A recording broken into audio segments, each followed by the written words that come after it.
Bem-vindo ao Café com Fibra. Hoje nós temos um convidado muito especial. Fundador da Radiante, empresário respeitado em todo o Brasil. E é um prazer ter você aqui com a gente, Hélio. Seja bem-vindo. Eu quero agradecer essa oportunidade aqui de estar com o meu filho Guilherme e com a minha nora Ade, que realmente, além do vínculo afetivo e familiar, temos o vínculo empresarial. Então, além de ser meu pai, você inspira milhares de pessoas, né, com a tua trajetória. E a gente gostaria de hoje comentar um pouquinho, conversar um pouco e ouvir de você a sua história. Guilherme, realmente a gente tem uma história bastante é, intensa do ponto de vista da vivência. Você participou na infância, acompanhou o teu pai de longe, claro. Eu muito mergulhado nos negócios, realmente iniciei minha vida lá em Lages, sou natural de Lages, e estudei no Colégio São José, um colégio franciscano, o colégio não, Grupo Escolar São José, e depois o Colégio Diocesano. No Colégio Diocesano tive a oportunidade de fazer lá em Lages o científico, e de noite eu fazia a contabilidade, que chamava-se na época comércio, né? Porque além da contabilidade dava noções mente de matemática financeira, uma série de coisas. Então eu sempre tive esse perfil de estudioso, né? Eu já de uma família de 9 filhos, 7 homens e 2 mulheres. Eu o sexto. E aí, quando já fui para o vestibular em Porto Alegre, eu como sexto filho do seu Cândido Bump, que foi um grande inspirador de minha vida, eu me matriculei naquilo que eu gostava de coração. Eu gostava muito da física, né? E a matemática. Mas meus outros 5 irmãos ou já tinham se formado em engenharia ou estudantes de engenharia. Então eu me matriculei no vestibular na Universidade Federal do Rio Grande do Sul, a URGS, né? Na física, que eram vestibulares separados, e também na engenharia. Passei nos dois, me matriculei nos dois. E aí eu fui tocando. Enfim, me formei em 4 anos na física e em 5 anos na engenharia eletricista com opção eletrônica. Bom, aí, com o diploma de físico na mão, o que eu vou fazer? Ia morrer de fome, porque naquela época ser físico era só uma abnegação, porque não tinha assim praticamente coisas de salário. Tinha um pouco lá a Nuclem, a Nuclebras e tal, que estava lá iniciando um processo de introduzir o Brasil na era nuclear, né? Então tinha assim um atrativo bastante grande. Mas e aí eu tinha que fazer o 5º ano de engenharia opção eletrônica, e aí eu fiz um concurso para ser auxiliar, professor auxiliar da cadeira de teoria eletromagnética da Universidade Federal do Rio Grande do Sul. Eu fiz, passei, e aí fui chamado como primeiro colocado, né?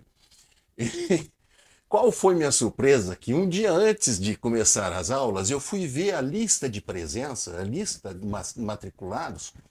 Eu já fazendo, entrando no 5º ano de engenharia eletrônica, olhei, tinha 4 colegas meus que tinham rodado e eu ia ser professor e ao mesmo tempo ia me formar junto. Ah, conflito de interesse, né? O que eu fiz? Não, não vou fazer isso. Aí me matriculei com uma bolsa da CAPES, né, para poder ter recurso próprio. Não gostava de ter mesada do meu pai, então eu peguei e me matriculei no curso de mestrado de física aplicada. Enfim, eu em um ano fiz todos os créditos do mestrado, só faltou a tese, mas eu estava tão esgotado de tanto estudar, fazer o 5º ano de engenharia eletrônica, como também na pós-graduação de física, mecânica quântica de campos, mecânica quântica 2, teoria nuclear, enfim, coisas assim de maluco, né? Uhum. E, então eu tomei uma decisão. Eu tinha três alternativas. Quando me formei em eletrônica, em dezembro de 1973, de ficar como professor dentro e concluir, fazer a tese de física aplicada, então na universidade, aí já assalariado da universidade. Tinha a alternativa de entrar na CRT, a Companhia Rio-Grandense de Telecomunicações. Me chamaram também, eu tinha entrado num concurso lá, entrevista, fui chamado. E também fui chamado para ser também engenheiro na Telepar, né? Porque eu vinha na Telepar, fiz o concurso lá e passei, me chamaram lá. Opção que eu fiz, Telepar, Paraná, Curitiba. Vim para cá. E aí começou minha carreira em telecomunicações, em janeiro de 1974. Então assim iniciou a situação do Hélio Bump na área de telecomunicações, a qual me apaixonei por telecomunicações, porque comecei a viajar como engenheiro, vendo as instalações de radioenlaces de UHF de pequena e média capacidade no estado, então eu me empolguei, me apaixonei e sou até hoje em telecomunicações. E o que foi que fez com que você decidisse empreender com 40 anos? Note só, eu tenho uma história familiar muito rica do ponto de vista do meu pai, que foi um grande exemplo. Meu pai era um industrial, né, em Lages, né, na área madeireira, depois virou um grande reflorestador regional. E sempre meu pai, mesmo na minha adolescência e também dos meus irmãos mais velhos, ele sempre empreendeu para ocupar os filhos. Afinal, 7 filhos, né? E não é fácil fazer com que eles tenham um rumo bem regrado e tal. Meu pai e minha mãe são muito religiosos, foram muito religiosos, né? São falecidos hoje. E realmente sempre criaram atividades para nós, filhos, né, fazer. Então, teve época que ele criou um engarrafamento. Nós tínhamos uma casa grande no centro da cidade, com inclusive um porão. Lá colocava, buscava com caminhão próprio os vinhos da família que produziam na colônia 60 em São Vigílio, em Caxias do Sul. Trazia o caminhão completo com as chamadas bordalesas, né? Que são barricas de 200 litros, e nós fazíamos engarrafamento para litro e garrafão, né? E tinha que fazer, limpar também, quando vinha, né, para reposição, tinha que fazer lavagem, engarrafamento, rotular, encapsular, tudo. Então, tudo isso levou a gente a ter sempre uma visão de negócios, né? Colocando sempre a responsabilidade nos filhos para tocar. O pai não fazia nada disso, deixava os Uhum. filhos tocar. Aí teve uma época que resolveu empreender, além de sempre tocando a área industrial, mas tocar a parte de granja para galinhas poedeiras, né?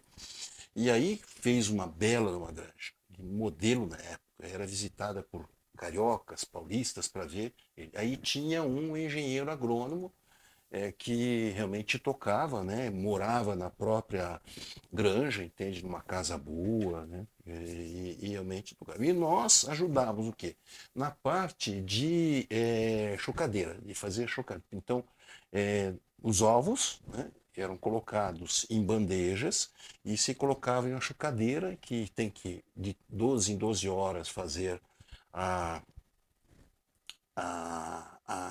o giro, né? Uhum. Então se fazia o giro e tal, em 21 dias nascia e fazia pintos de um dia e tinha que vender. E quem vendia? Vendíamos em casa, lá Na própria no granja? centro, não, na própria casa, na garagem, tinha um espaço grande na garagem, tinha a chocadeira lá.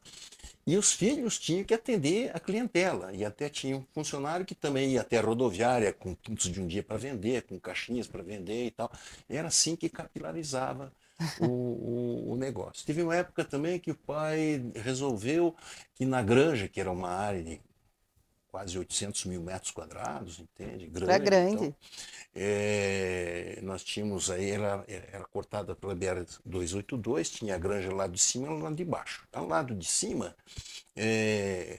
resolveu plantar batata. Na época tinha uma plantação de batata, a batata estava em alta. Né? Quem fez o plantio? Os filhos. Tinha um trator também, né? Que usavam tudo. Então, sempre tivemos essa atividade econômica associada ao estudo. Então, Sim. meu pai e minha mãe sempre tinham preocupação de criar filhos com valor, com seriedade, honestos e trabalhadores. E foi assim que se construiu. E servi como exemplo o meu pai. É interessante que você falou bastante de Lages, Santa Catarina, né? Sua criação. É, eu já ouvi muitas das suas histórias sobre o que vocês moravam no centro de Lages e, e aí a gente queria entender como que você migrou sua vida toda para Curitiba, né? Como é que foi essa mudança de sair do interior de Santa Catarina, vir para Curitiba, se adaptar e daí montar uma empresa de telecom? Bom, quando eu fiz o terceiro ano científico, cheguei em dezembro de 1968, eu fui prestar vestibular em Porto Alegre para a Universidade Federal do Rio Grande do Sul, a URGS. Né? Lá eu passei nas dois cursos. Eu, depois de 5 anos, né, formado em física e também em engenharia eletrônica, optei por vir a Curitiba ser funcionário da Telepar, engenheiro da Telepar. E aí iniciei o trabalho, entende, como fiscal de obra de construção e instalação de radioenlaces, né? E aí logo, devido, digamos, à dedicação e à responsabilidade, o comprometimento, realmente logo eu fui realmente alçado para a área de projeto, porque um ano depois de estar na Telepar, viajando o ano todo, né, em 1974, eu tinha vontade de casar com a sua mãe, que hoje tem uns 50 anos de casado, e aí eu pedi para parar de viajar. Ele disse, não, tudo bem, você então vai ser transferido da seção de implantação de sistema de média e baixa capacidade para a, a seção de projetos. E projetos de alta capacidade, sistemas de micro-ondas, média, baixa capacidade, UHF, VHF, SHF, enfim. E aí, logo que eu entrei nessa sessão, Ainda na Telepar, né? na Telepar. Na Telepar eu passei de 74 a início de 88, 14 anos. E nisso aí fiz uma carreira até a gente considerar assim rápida do ponto de vista de galgar postos. Eu já um ano e pouco depois, eu fui, depois de estar na área de projetos, eu fui alçado a gerente dessa seção. Depois da seção, devido à importância, ela foi passada a ser uma divisão, né? Então, aí fica seção, divisão e departamento. Divisão. Depois, na sequência, já em 82, eu fui para ser chefe de um departamento que coordenava os demais departamentos de engenharia. E era gerência de programas de projetos. Né? O que fazia esse cargo? Realmente coordenar todos os departamentos de engenharia para fazer a ativação dos telefones nas datas prometidas para os assinantes. Então, eu coordenava o planejamento, coordenava a infraestrutura, a transmissão, a comutação e também a rede externa. A rede externa sempre foi o carro-chefe e mais onerosa em termos de investimentos. Né? Uhum. Então é como se fosse um diretor adjunto, né? Como se fosse um braço direito. Aí também tive a oportunidade nesse cargo, depois assumi toda a parte também de alta capacidade, aí também coordenar todas as ações interestaduais de acertos de tráfego mútuo entre Embratel e Telepar, entre Antelco da Argentina com a Telepar, que temos fronteira com a Argentina, Sim. com a, desculpa, Antelco é Paraguai, né? E com a Entel da Argentina. Então fazia também essa coordenação de 3 atividades também extra Telepar, mas sempre com a responsabilidade de responder pelas necessidades de tráfego e fazer os acertos, entende? De intercâmbio de tráfego mútuo, né? Então, foi assim que aconteceu. Bom, então depois, já lá nos anos de dezembro de 1987, já com 13, quase completando 14 anos de Telepar, coordenando, era como se fosse um diretor adjunto, já tinha sido cogitado a ser diretor técnico, era o mais jovem chefe de departamento, né? E aí eu fui abordado por uns donos, proprietários e gestores de uma grande empresa prestadora de serviço em telecomunicações, né? Não existe mais essa empresa, né? A PAN Engenharia de Telecomunicações, e queriam que eu assumisse a superintendência. Eles queriam inovar. Eles só faziam rede externa e eles queriam entrar na área de transmissão, né? Na área tanto de multiplexação, como também de radioenlaces e tudo mais, e dados. Então, vieram ainda início de dezembro de 87, assim, Hélio, nós queremos te convidar para ser superintendente da nossa empresa. E era a maior empresa, a maior prestadora de serviço, chamada Empreiteira, né, do sul do Brasil. Ela atuava no Paraná, Rio Grande do Sul, Mato Grosso do Sul. E eu disse para eles, olha, eu não tenho, só tenho interesse de sair da Telepar para ser sócio também. Eu estou muito bem na Telepar, já fui 2 vezes cogitado a ser diretor técnico, e ainda mais do ponto de vista salarial, como eu sou o mais novo, vão me equalizar meu salário com os mais velhos. Então ia dar um aumento mais de 37%, quase 40% de aumento no meu salário. E disse, olha, vai ter que ser uma proposta muito boa. Disse, podemos pensar? Sim. Ok. 2 dias depois eles voltaram, ainda em dezembro. Disse, olha, tem uma proposta. Aí eles fizeram uma proposta configurada, muito bem definida em contrato, né? E realmente assim eu entrei na iniciativa privada em telecomunicações. Sempre do ponto de vista de ser um empreendedor. Eu era um empreendedor interno da Telepar. Sim. Porque sempre tive no sangue aquela responsabilidade, né? Comprometimento, buscar sempre a performance, entende? Puxar sempre para uma melhoria contínua de tudo que fizesse, né? Isso sim com muita seriedade. Sim. Então, isso é um valor que realmente é fundamental. Tem que ser honesto, coerente, Sim. né? E aí, nesse sentido, firmamos um contrato, e aí eu ainda querendo uma certa segurança, né? Eu cheguei e pedi para a diretoria Telepar 2 anos de licença sem remuneração, né? E eles me deram 1 ano de licença sem remuneração. E aí eu fui para a iniciativa privada, eu nunca mais voltei. Sim. Mas foi uma forma de poder voltar, caso desse errado. Sim, porque é um passo gigantesco, Sim. né? Você está com uma carreira bem definida, né? Numa empresa que era considerada operadora padrão no Brasil inteiro. Ela Sim. era realmente um exemplo nacional. Eu, inclusive, fazia algumas palestras realmente na área que eu entendia, entende? De planejamento, de sistemas urbanos, rurais principalmente, telefonia rural. que é uma paixão em telecom que eu tenho sempre, né? E aí, então, eu me sentia um tanto inseguro, né? Sim, De dar um passo, me desligando dessa uma carreira promissora de estatal para uma iniciativa privada. E realmente foi muito bem, foi excelente, entendeu?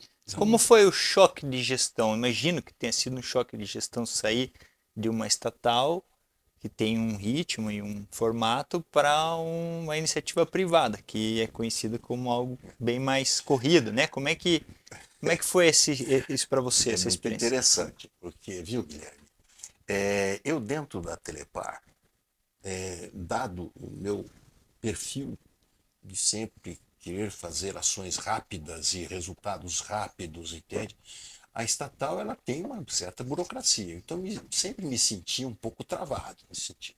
Quando eu assumi a superintendência, me deram carta branca total e eu consegui implementar mudanças, inclusive critérios de gestão e tal, fazendo com que melhorasse. Tanto é que a empresa, ao final de 3 anos, triplicou o faturamento e melhorou a rentabilidade. E meu resultado no contrato estabelecia o seguinte: pegava um percentual do lucro e colocava numa aplicação que ela era dolarizada, porque na época a inflação era muito alta, então sim, tinha que dolarizar. Então toda a referência era dolarizada. E aí a estimativa é eu atingir um percentual da participação societária, que eram 3 sócios em partes iguais, e eu ia ter uma certa parte. E esse fundo iria converter para receber as cotas partes dos demais. Era uma empresa de responsabilidade limitada. E 1 ano, 2 anos e 1 mês decorridos, entende? Era previsto em 3 anos, em 2 anos e 1 mês, esse fundo ficou pronto. E estabeleci o contrato que ao fim de 3 anos eu entrava no contrato social. E uma opção soberana dos 3 sócios realmente definiram por maioria, não foi unânime, um deles era contra, queria que eu permanecesse. Hoje eu estou sabendo que são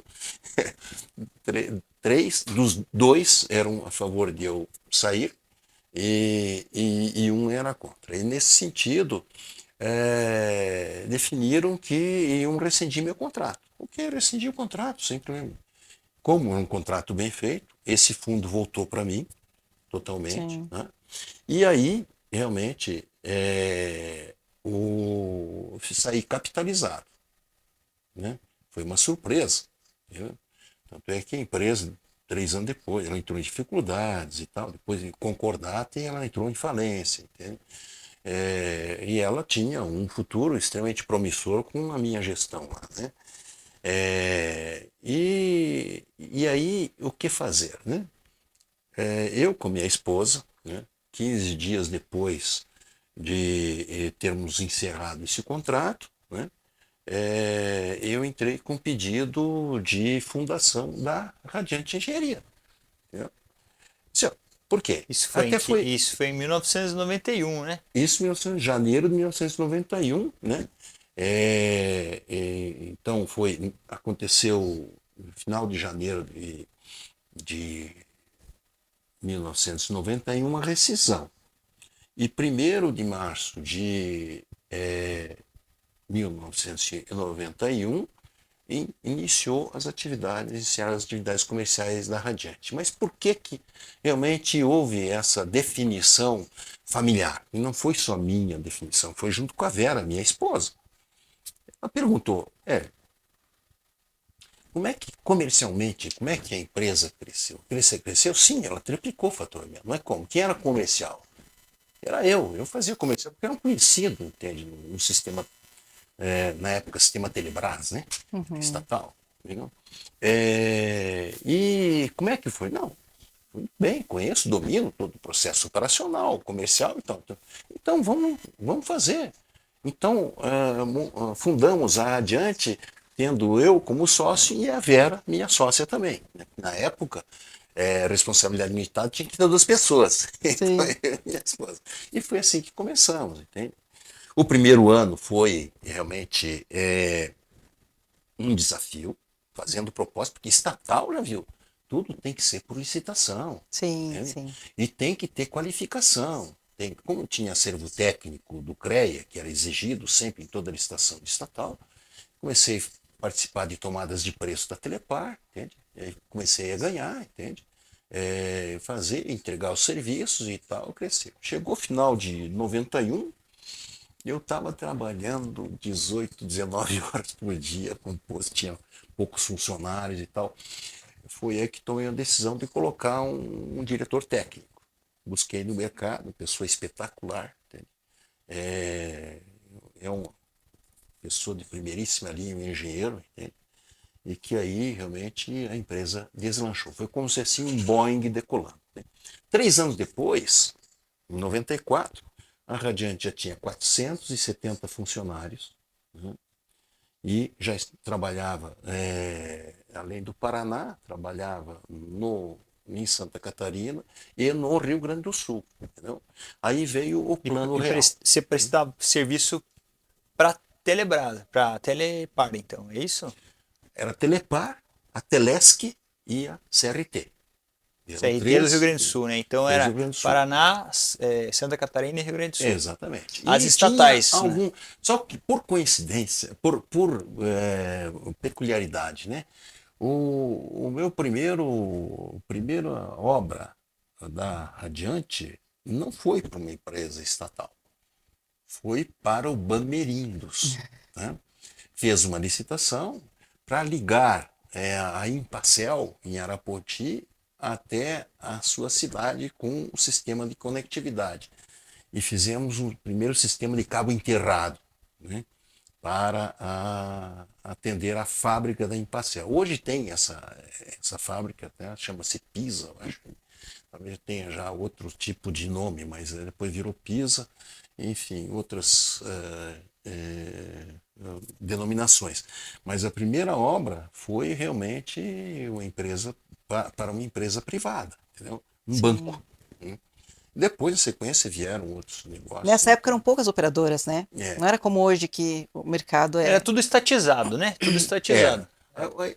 A estatização aconteceu em 1998, né? A A Radiante privatização, começou, né? a privatização começou foi em 1998 e a Radiante iniciou em 91, né? Então a Radiante começou a ter incremento e mais negócios, né? A partir basicamente de 92 em frente foi crescendo. Tanto é que em 94 nós estávamos com 470 funcionários. Foi muito rápido, né? Foi rápido. E como que foi para você enfrentar a mudança da economia no Plano Real? O Plano Real surgiu em 1994, ele foi ele gerou grande dificuldade para a maioria dos empresários. Como é que foi para a Radiante para você, em 94? Para a Radiante foi arrasador. Foi assim um arrasa quarteirão, porque tínhamos 470 funcionários. Em março de 94 foi criada a URV, né? Um padrão de referência de valor, tá? E congelaram-se os preços todos, né? As remunerações contratuais todas foram congeladas, né? Mas a inflação continuou. E a Radiante, para crescer, tinha que crescer com o recurso de terceiro. Qual o recurso terceiro? Primeiro, leasing. Nós tínhamos uns 300 veículos, mais ou menos, em leasing, né?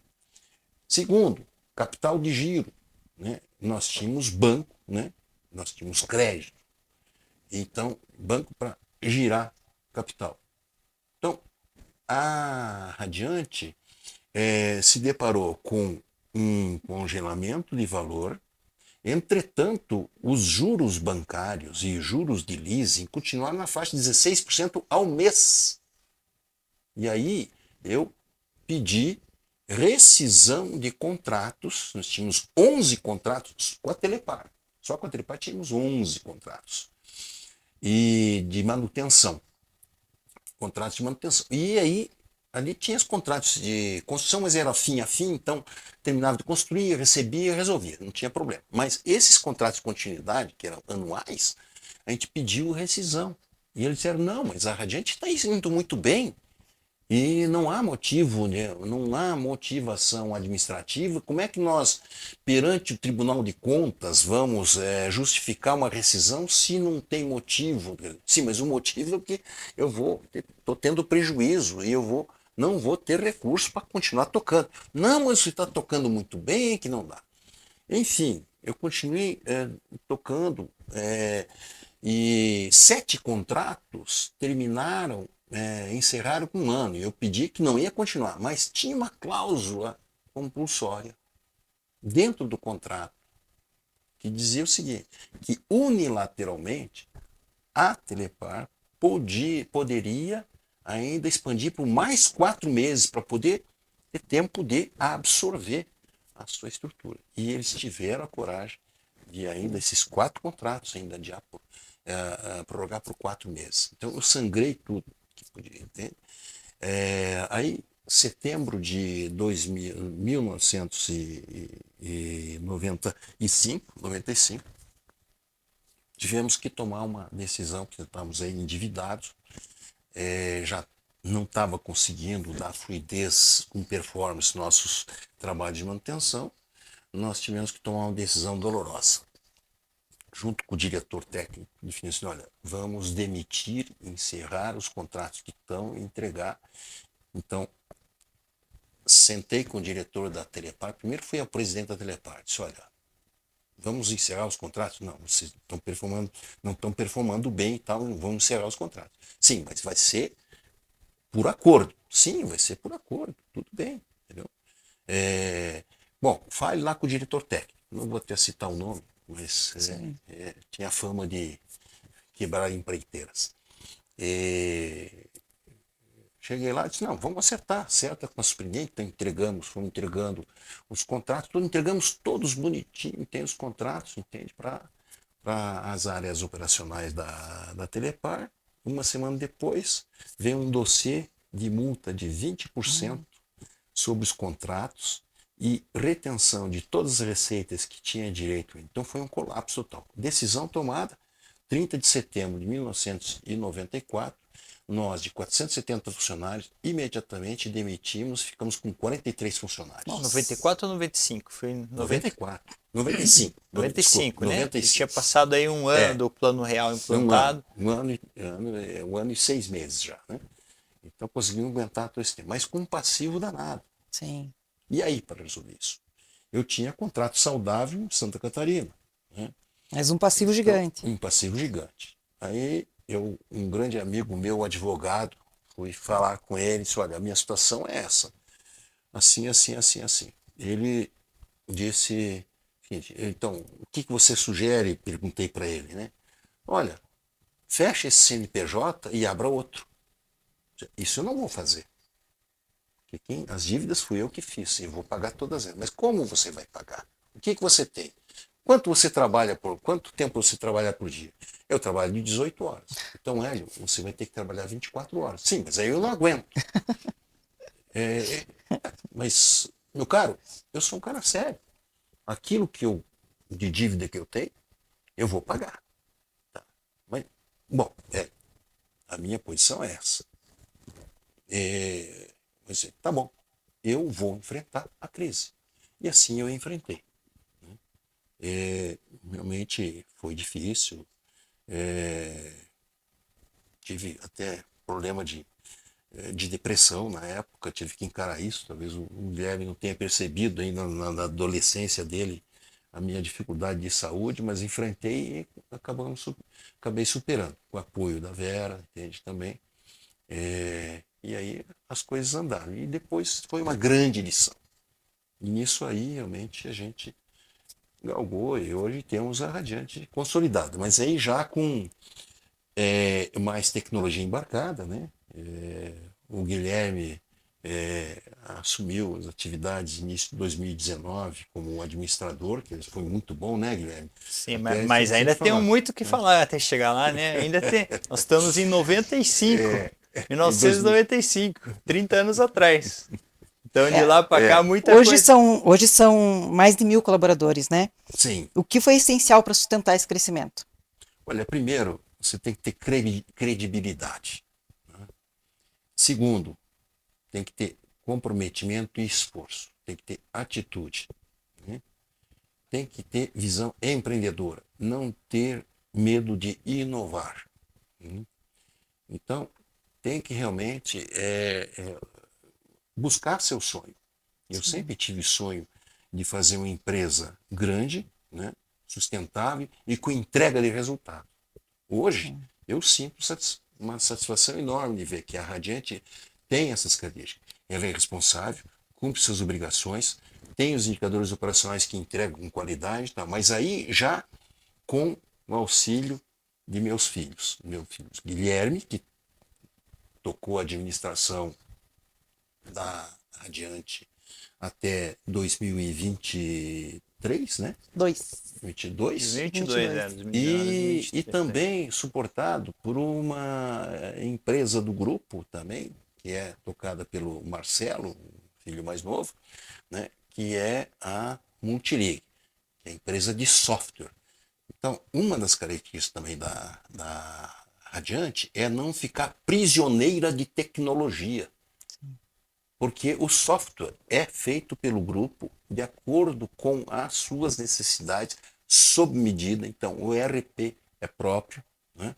E fácil, os aprimoramentos são necessários, já tem um perfil de maturidade de 18 anos esse ERP, que chama-se Financo, né? E também associado a uma plataforma de gestão operacional de campo, que se chama Esmeralda, também com características excepcionais que só a Radiante tem. E graças a essas componentes, além de uma gestão hoje de governança corporativa, nós conseguimos realmente performar e entregar com competitividade para nossos clientes, né? Eu gostaria de ouvir um pouco mais sobre essa trajetória, os desafios. A gente imagina assim, ó, 30 anos de telecom, quanta coisa mudou. Há 30 anos atrás, ainda a gente, fibra ótica praticamente não era utilizada, era apenas cabo metálico.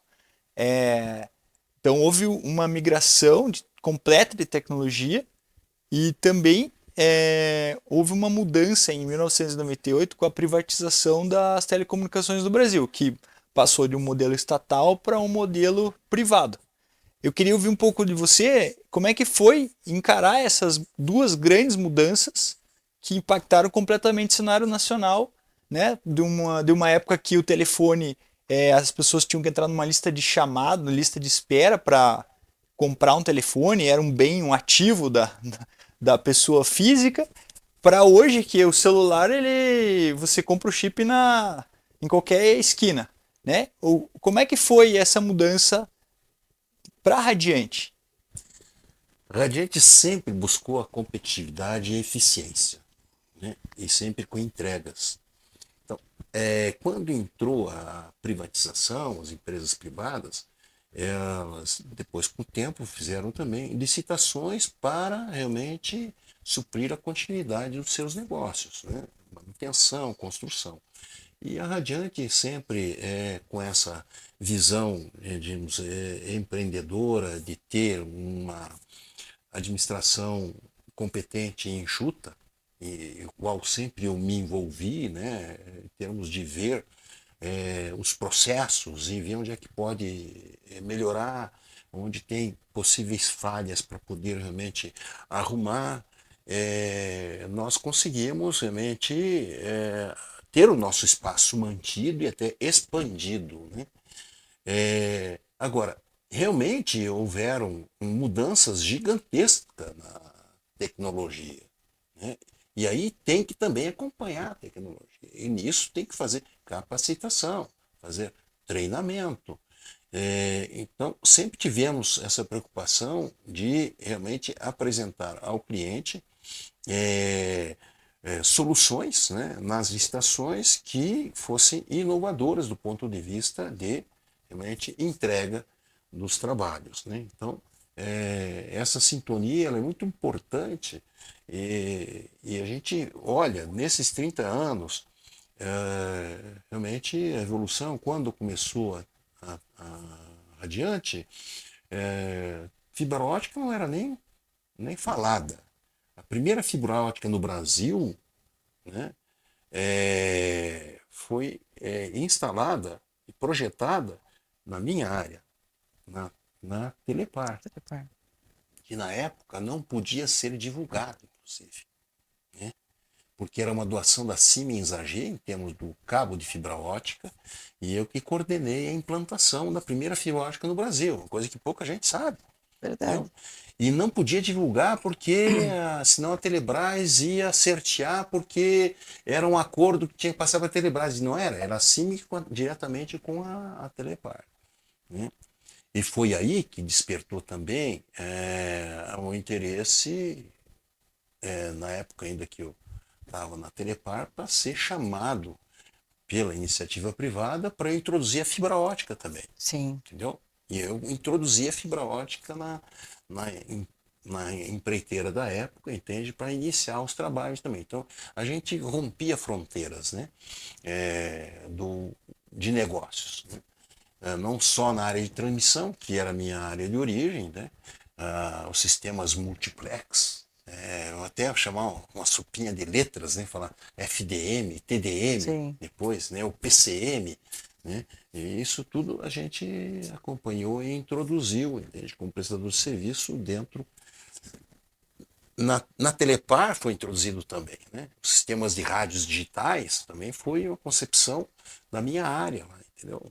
O sistema PCM, claro que sempre prestigiado pela diretoria, que realmente acreditava no nosso trabalho. Sistemas de rádio enlace que tinham de micro-ondas, que realmente tinham complexidade de transpor o ponto A ponto B, foi a minha área que introduziu o sistema difrator. Refletor é uma coisa que existe, existia nas aplicações no Brasil, em termos de aplicação de refletor passivo, né, para poder transpor um ponto A, uma montanha intermediando o ponto B. Então dá para fazer por refletores, faz, né, a micro-ondas foca ponto A, ponto B. Agora, com a difração, que é fazer como se fosse uma difração ótica, né, ponto A para o ponto B, com pantalhas bem dimensionadas, né, para poder fazer a difração da onda eletromagnética, isso foi a minha área que fez e inovou. Então a gente sempre foi voltado por grandes desafios, né? E dentro da Telepar foi assim, e na Radiante também. E aí, Guilherme, conversa com ela é boa, né?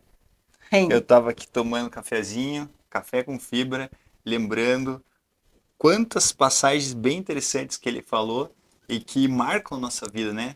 Não só a minha, mas eu tenho certeza que isso gera uma reflexão, né? A gente pensa quanta coisa que passou, quanta coisa que isso pode impactar também nas pessoas, né? Sim, como é a vida de um empresário no Brasil há 34 anos atrás, vindo até hoje.